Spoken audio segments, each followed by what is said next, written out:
Hola, bienvenidos a otro tutorial más de F. Muñoz Tutoriales. Hoy vamos a ver materiales con desplazamiento y proyección triplanar.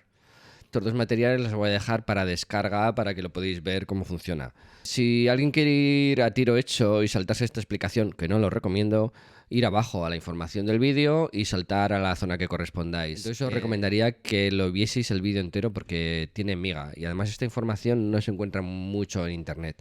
Entonces aquí vemos dos ejemplos de desplazamiento con texturas. Este primero está hecho con ruidos propios de Cinema 4D y este está hecho con una imagen que he creado yo con una profundidad de 32 bits. Cuanto más profundidad tiene la imagen, mejor nos funcionará nuestro desplazamiento.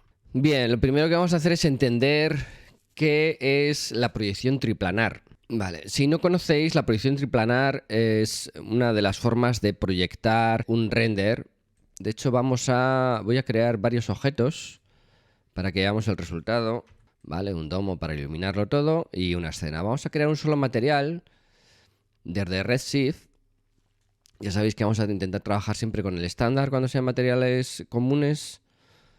Y si no, ved el vídeo anterior que hice sobre Redshift. Una vez que estamos aquí, vamos a ver en la proyección, podríamos hacer un doble clic para editarlo estilo nodos o lo podríamos hacer desde los atributos. Vamos a verlo en modo nodos. Para añadir un nuevo nodo pulsaremos en la tecla de más y vamos a escribir tri para encontrar triplanar. Doble clic y nos aparecerá el nodo. Este es el nodo triplanar. Si yo lo conecto con el color base, vais a ver que lo que va a hacer es, y de hecho el material, aquí lo tenemos. Lo que vais a encontrar es simplemente lo que parece ser un color rojo. Bien, si entramos un poco más en profundidad en el material, lo que vamos a ver es que está proyectando, y en inglés dice que la misma imagen en cada eje. Entonces tenemos los tres ejes, X, Y y Z. Si desactivamos que solamente se proyecte la misma imagen, esto quiere decir rojo en todos los ejes, resulta que cuando nosotros desactivamos esa casilla, lo que va a hacer es proyectar en cada uno de los tres ejes un material, en este caso un color, por defecto. Este es el resultado que nos vamos a encontrar. ¿Qué necesitamos saber de esta proyección? Que nosotros podemos elegir una sola imagen, ya no solamente un color, para proyectar en cada sitio. Sustituiremos el color por una imagen, que con una sola imagen vamos a conseguir proyectar en todos los lados. Lo que vamos a poder buscar también es que entre las caras lo que haya sea un difuminado y se mezcle entre uno y otro. Y eso lo vamos a conseguir con la cantidad de mezcla, el blend amount. Vamos a cambiar de 0,1 a 1. ¿Veis? Ahí tenemos el ejemplo. La cantidad de mezcla depende de lo que queráis conseguir. Hasta aquí la proyección triplanar. Ahora vamos a ver si, por ejemplo, nosotros lo que creamos es, podríamos subir una textura o creamos un ruido. Vamos a usar un ruido de Maxon. Vamos a dejarlo por defecto el que haya y lo vamos a arrastrar a la entrada de triplanar. ¿A dónde? De las opciones que tenemos de entrada, a la imagen X. Eso quiere decir que en X lo que vemos en color rojo proyectará este ruido y en los otros canales lo proyectará los colores que está haciendo. Para evitar eso, seleccionamos el triplanar y le activamos la opción de que la misma imagen, en este caso la que se proyecta en X, se proyecte en todos los lados. Y vamos a ver una cosa también muy curiosa antes de ir a la parte del desplazamiento, y esto es importante también. La proyección que se hace de la textura resulta que se hace con unas medidas reales y entonces nosotros podemos usar este truco de crear un nodo divisor. Vamos a crear también un nodo valor y lo que vamos a poner es en input 2 del divisor el valor flotante y en el divisor, vamos a movernos aquí, al seleccionar el divisor la entrada 1 será 1, la entrada 2 será flotante y la salida del divisor lo vamos a mover a la entrada de coordenadas de la escala de la proyección triplanar. Con este sistema, ¿qué conseguimos? Que la proyección triplanar se proyecte en centímetros. Eso quiere decir que el ancho de lo que mediría nuestra textura mediría los centímetros reales en escena, porque recordad que en Redshift tenemos que trabajar en medidas reales, y el valor de flotante de entrada es el que nos va a dar el valor de escala. Eso quiere decir que si yo le digo que de la entrada en el punto flotante sea de 100 centímetros, voy a hacer un doble clic aquí para escribir medida en centímetros, vamos a gestionar la escala de nuestra textura. Voy a apartarlo un momentín para que lo veáis.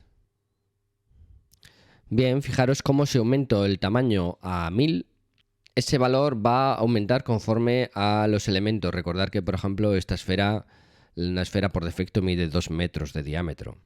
Una cosa que podemos hacer es esa entrada flotante, la podemos soltar. Voy a ocultar el domo en la vista, la podemos soltar en el HUD y tenerlo aquí para escribir la medida de esa textura en cualquier momento dado, cambiarla. No os preocupéis por la renderización, porque primero tiene que hacer el previo del material y luego renderiza, y ahí se va frenando un poquito. Una vez que vemos cómo la proyección está funcionando, ya entendemos el triplanar, ahora vamos a ir al desplazamiento. Bien, abrimos el material. Entonces, en este caso, ¿qué vamos a hacer? Darle al más para buscar el mapa de desplazamiento, que va a ir colocado en la salida de output. Vais a ver como en el material RS estándar no lo tenéis en el nodo de output, ahí en morado. Conectamos la salida de desplazamiento. ¿Qué necesitamos que entre en el desplazamiento? Voy a apartar esto un poquito. Necesitamos que entre la proyección triplanar. Entonces, la salida de triplanar la vamos a llevar a la entrada de la textura al text map. Voy a desactivar ya el color porque era solamente como una referencia. Vemos cómo renderiza la escena. No os asustéis, no vais a ver nada. ¿Por qué? Porque de primeras aplicar un mapa de desplazamiento no sirve para nada. Necesitamos hacer más cosas y aquí es cuando Redshift nos lo pone un poco más complicado. Voy a seleccionar los 3 objetos con las mayúsculas. Con el botón derecho vamos a ir a etiquetas de render. En etiquetas de render vamos a tener la etiqueta de Redshift Object y con un doble clic vamos a hacer que todos los objetos que tengan desplazamiento tengan esa etiqueta. Iremos a la sección de geometría, vamos a decirle sobreescribir, el override. Necesitamos activar la teselación. La activamos para que haya un desplazamiento. Necesitamos que haya una malla muy compleja y en este caso la teselación se va a encargar de ello. Y necesitamos activar también el desplazamiento. En las pruebas que he hecho, queréis un desplazamiento que no sea demasiado exagerado y que más o menos se parezca a lo que estáis buscando, normalmente no movería el valor de desplazamiento máximo más allá de 1. Y ya ahí variamos la escala. Aunque no esperéis desplazamientos muy altos si el maximum displacement no está mayor que 1. Una vez que eso lo tenemos activado, las dos cosas, lo que vamos a hacer es, en teselación, para evitar que se ralentice en exceso, porque vais a ver que el desplazamiento va a ralentizar mucho el render, vamos a desactivar Screen Space Adaptative y vamos a congelar la teselación, que es este copo de nieve que tenemos aquí. Ahí se supone que una vez que haga el primer cálculo de teselación, luego se va a quedar ya fijo y no va a tener que calcularlo. Lo vais a ver aquí cuando calcula la teselación en la primera vuelta. También eso va a permitir que si luego movemos la vista con la teselación congelada, cada movimiento de cámara no esté haciendo una recalculación. Bien, aquí tenemos el relieve, igual casi no lo estáis viendo porque tenemos un relieve muy finito con muy poco contraste. Vamos a aumentar la escala de desplazamiento y ahora ya sí que podemos ver cómo tenemos ese relieve. Un desplazamiento más forzado. Con la congelación de la teselación sí que vamos a tener menos problema, aunque ya veis cómo le cuesta un poquito más el que cuando estemos moviendo la cámara ese desplazamiento funcione. Mi recomendación, desactivar el desplazamiento y la teselación hasta el momento final, si no tenéis que verlo. Una vez que hayáis creado el material, desactivarlo, seguir trabajando en la escena y ya lo activaréis al final. Ya tenemos funcionando el desplazamiento. A partir de aquí, recordamos que tenemos la escala. Vamos a abrir el material y le voy a decir en esa escala, voy a reducir la ventana aunque no la veáis, que su medida en centímetros en vez de 500 sea de 20.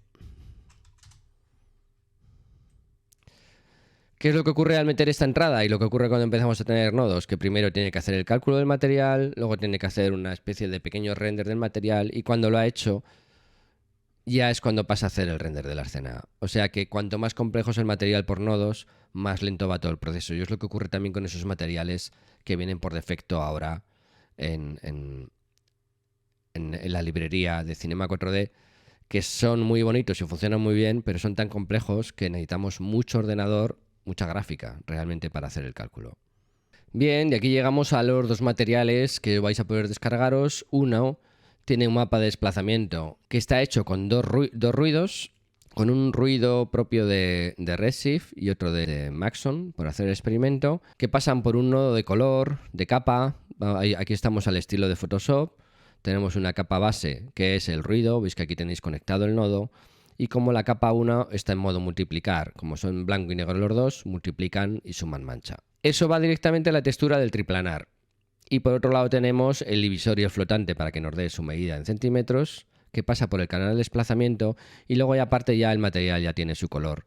Por otro lado tenemos el material de desplazamiento con textura y fijaros cómo tengo el valor que pone Displaced Range. Se lo he escrito para recordaros que dentro del rango de desplazamiento, si editamos el material, dentro del nodo de desplazamiento tenemos lo que es la altura del rango de desplazamiento. A ver si os lo sé explicar. Lo que marca como el rango antiguo o mínimo sería el valor de negro y el máximo el valor de blanco.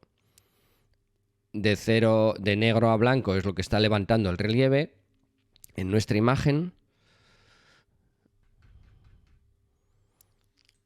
Esta es la imagen que yo he generado. Lo he convertido en una imagen, un EXR de 32 bits. Y si nosotros cambiamos los valores 0,1 por el rango de menos 0,5 y 5, lo que va a hacer es que el valor más bajo va a estar por debajo de la superficie real de la malla, menos 0,5 por dentro y 0,5 por fuera. Por eso veis que aquí en la punta prácticamente desaparece el soporte del elemento. Bien, aquí en el material que tenemos, en este caso, lo que tenemos, fijaros cómo tenemos esa imagen de relieve, exactamente lo mismo. Va a la textura de entrada X, triplanar está repitiendo X en los tres ejes, su tamaño lo tenemos con el flotante y tenemos un material que lo que hemos subido es el metalness para que se vea metálico. Si cambio el valor del flotante, voy a decirle que mi textura mida 10 centímetros y entonces 3 pirámides de la imagen tendrán la anchura que tiene esta barra. Ahí lo tenéis, 10 centímetros es este valor. Muy bien, espero que os haya gustado. Seguiremos con nuevos tutoriales de Cinema 4D y de Redshift. Un saludo, nos vemos a la próxima.